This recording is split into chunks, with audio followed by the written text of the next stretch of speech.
Hello, and welcome back to This Weekend in College Disc Golf. Me, your host, Nick Inns, with College Disc Golf News, going to be breaking down a few events for the weekend. A lighter week in College Disc Golf. Only three events, one of them being the Minnesota Regional that's going on this weekend. And then we've got two other conferences with their conference openers. Well, maybe. I know one's for sure an opener. Maybe the other one is the only tournament they're doing. We'll jump into it and get into everything going on. But make sure you hit that like, make sure you hit the subscribe button, and make sure that you are commenting. Let me know what you like, and let me know about these videos. It's super fun to hear from y'all, and it also helps the channel out and get more people interested and knowing about college disc.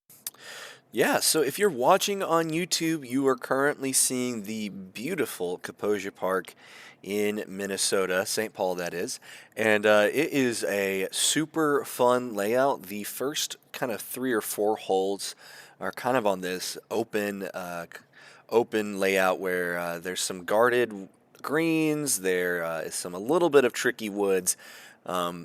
But it's nowhere near as tricky as you start getting into the actual course itself. There is a lot of kind of shorter par fours, but they're tightly wooded, tightly guarded. There's also a lot of hills around here, and so there's a lot of kind of elevation change. Going in and out of the woods, it's going to open you up, close you back in, especially if you are not starting on one, you're going to get closed in, open back up. So it provides a lot of different kind of shot shapes, a lot of gaps to hit, and overall it's going to have to keep you disciplined and staying in the fairway, but also being able to take advantage of those birdie opportunities when they come around. Really, the question for this weekend is not, you know, if players were score, they're going to score well. This is not a track that necessarily is going to really challenge players to par all that often. I think even if you do get off, there's a lot of opportunities to still par afterwards on this orange layout, that is. However, there still is some danger. And so I don't want to be like, oh, well, it's really easy. It's just, it's not impossible to par if you kind of get off on these fairways. It is treacherous, but not as difficult, especially in teams. So the question is, are you going to be able to keep it clean during singles? Because singles is going to be a big factor. And then what is your birdie potential? And what I mean by that is, are you getting in position to birdie more often? And honestly, with the course and with the teams, it's kind of difficult to predict in terms of score and these teams. I think they're all relatively really close. However, I do have a couple teams that I think are going to rise above the rest. And I think that's Illinois State. I really like this team, the way they look. They were really solid coming into this year. So I've got them taking it. I got them at 28 down, but I would not be surprised to see if they got to 30. Minnesota Duluth, they were really good last year, and so I have high hopes for them this year. Then Iowa State, they're at 25 down. Iowa State at 24 down, and then Northern Iowa at 23. Both these teams, again, they're not bad. They're very solid, and so I could see any one of them really taking it down for that second place spot. It's going to be a battle all weekend, and again, it's really going to come down to who can come out of singles well and who can score in teams well. Minnesota Duluth has done that the most out of the teams last year, so that's why I have them picked second. But again, you can't sleep on Iowa State or Northern Iowa. Either one of these guys could take down this D1 bid. Now I got the University of Wisconsin Whitewater at 20 down. They don't, again, I think they're rebuilding. They're not necessarily a bad team, but they're not at the level of the teams above them. And so I've got them there, and I know they're better than the University of Wisconsin Platteville, so I'm pretty sure they'll take that down at least for fifth. But I don't necessarily see them really pulling an upset on Iowa State, Northern Iowa. Those teams are really solid and have been at least historically solid in the last year, but I don't see them bottoming out either. So I've got them in fifth. So, but Illinois State and Minnesota Duluth are the two teams for D1 that I've got taking it down for the bids this season for this event. So now let's take a look at D2. Again, I've got Illinois State's B team taking this one down. Again, they're just a really solid team all around. Pretty much all their guys are like 950 and up for their B team, and then for their A team, they're all around, a really high 970. So I really like them, even if they're not from Minnesota. Like, this course isn't necessarily one that I'm like, oh, you have to have a lot of course knowledge or need to play. Like, it's not like a Northwoods Black that you really need to play and kind of be, or have played a good portion of it to really succeed, or have done that in the past. But this is not one of those courses. St. Thomas, they look really good too. I've got them at 21 down, and then I've got Iowa State at 20, Minnesota at 19 down, and then Illinois State taking down fifth at 18 down. Illinois State C team, that is. Again, this course, all these teams are very similar. Just Illinois State and St. Thomas really stick out to me in terms of being able to get over the hump, really take those bids. I think they've got the star players there, so be on the lookout for them. But again, this is a really tight division. I could see any one of these teams in the top four taking it down. This is going to be a battle all weekend, so I'm going to be glued to my phone, definitely watching out, because again, this is a difficult one to predict, just because of the I don't see a lot of scoring separation in terms of these teams. It's going to be who can put themselves in the position to birdie the most that will win. And then for our ladies, we have two. Actually, we have one. I just got told by Keely that her teammate Eva is not going to be there this weekend, so that stinks. I was excited to see kind of them take it down, but you know what? You can't fault them if they have to. They can't show up. So congrats to Keely for already winning this event. So first regional win of the year for her. So congrats to her. Now we're going to head over to Sullivan Park Disc Golf Course in New York, where Houghton is hosting the Northeast Conference Tournament for 2025. Now, I don't know if they're going to host another one in 2026. A lot of these other ones, I've already seen like more tournaments coming, or this is there's a one beside it, or this is like the conference opener. Not the case with the Northeast.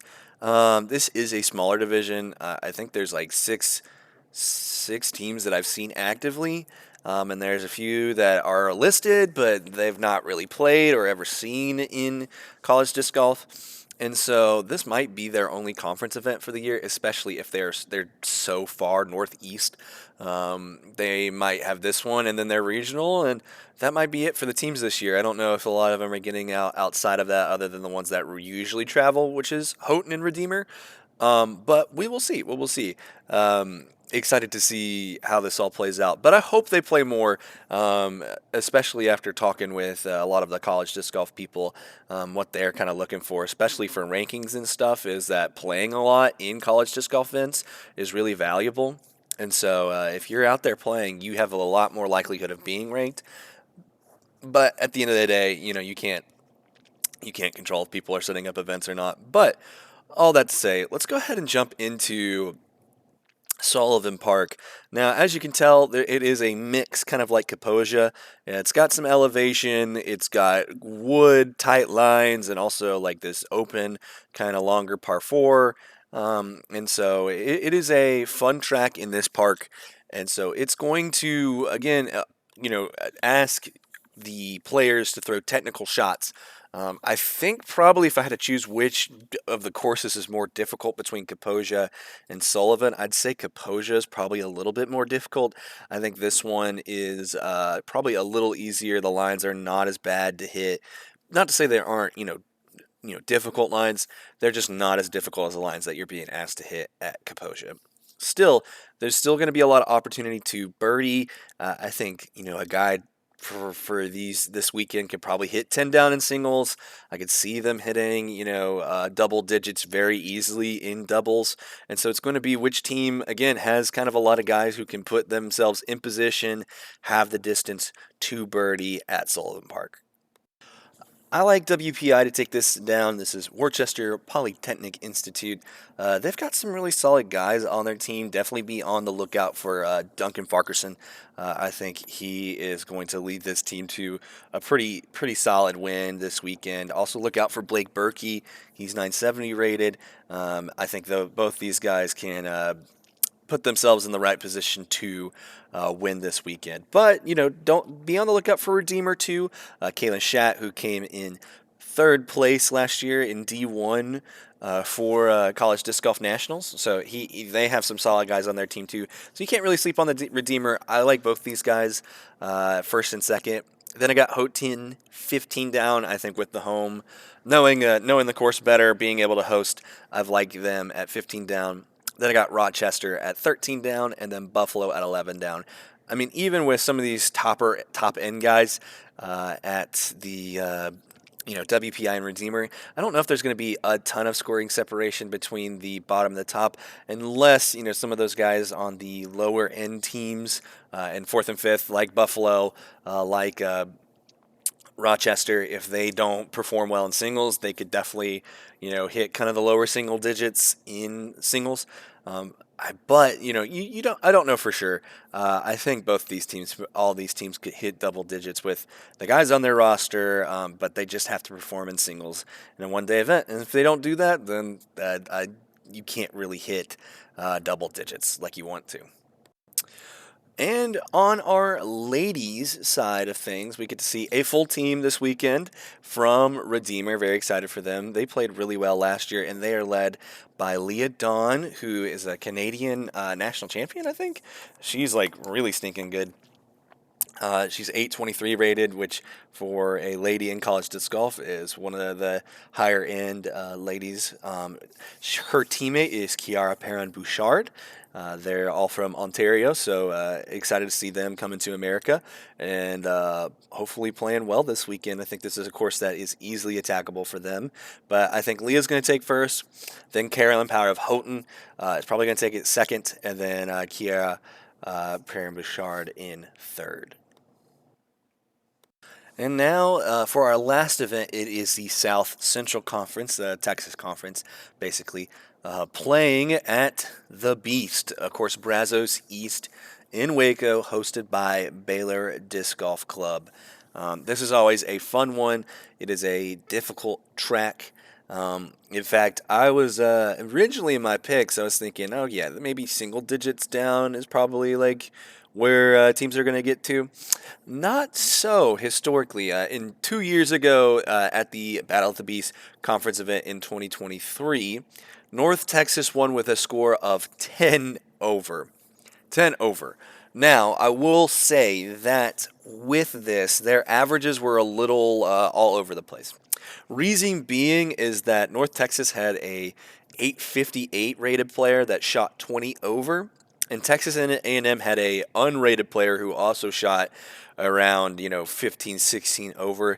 And so the averages for the weekend was like the best average out of those teams was 12 over. And I think with the teams on the roster for Baylor and Texas A&M, I think they're going to be able to do a little bit better. With this Brazos East course, it's treacherous, right? You've got your opening sequence where you have those 3 long holes, and then you go in the woods for a while, and then it brings you back out into the open area.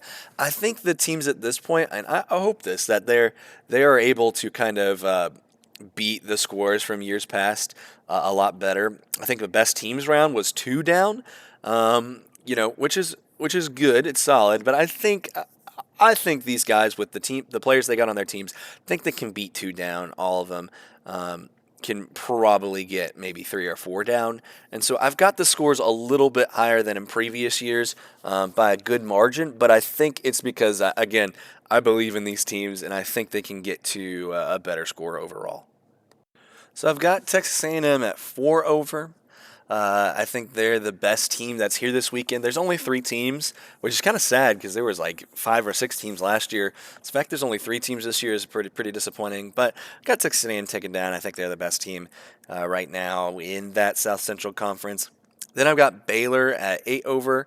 I think Baylor is definitely clearly the next best team over Mary Hardin Baylor. The picks for this conference event was a lot easier. Mary Hardin Baylor lost Jaden Rye, and the guys they got going this weekend, I think one is like 800, and there's one that's like maybe 700. It's a tough transition for the UMHB guys. So maybe they can hopefully improve their ratings. Hopefully at a Brazos East course, it is going to play difficult, but with the talent that I see on Mary Hardin Baylor, I don't see them really coming close between Baylor and Texas A&M, and I think it's definitely going to be between Texas A&M and Baylor who's going to be able to take it down. And I just like Texas A&M more this weekend. They've got guys who are 900, almost high 900s, 999, 991 rated, and you kind of need those guys to score on this course. And with those guys, I think Texas A&M has a way easier time scoring on some of these more difficult holes than Baylor does. So that's what I've got going into the weekend. Let me know your guys' thoughts down in the comments. And yeah, let me hear your predictions, maybe who you got for the weekend, maybe some events that you are looking forward to upcoming. There is 4 events next week, and we'll have a regional every single week up until I think November 22nd. I don't know if there's one after Thanksgiving, but it should be a super fun weekend this weekend with some teams that I'm excited to see, and hopefully after this weekend we can see a few that are maybe rising to the top and they'll become ranked in the next college disc golf rankings. So I'm excited to talk to you all about that here soon and all the other things going on in college disc golf. Make sure you stay tuned, like and subscribe, and I'll see you guys in the next one. Peace.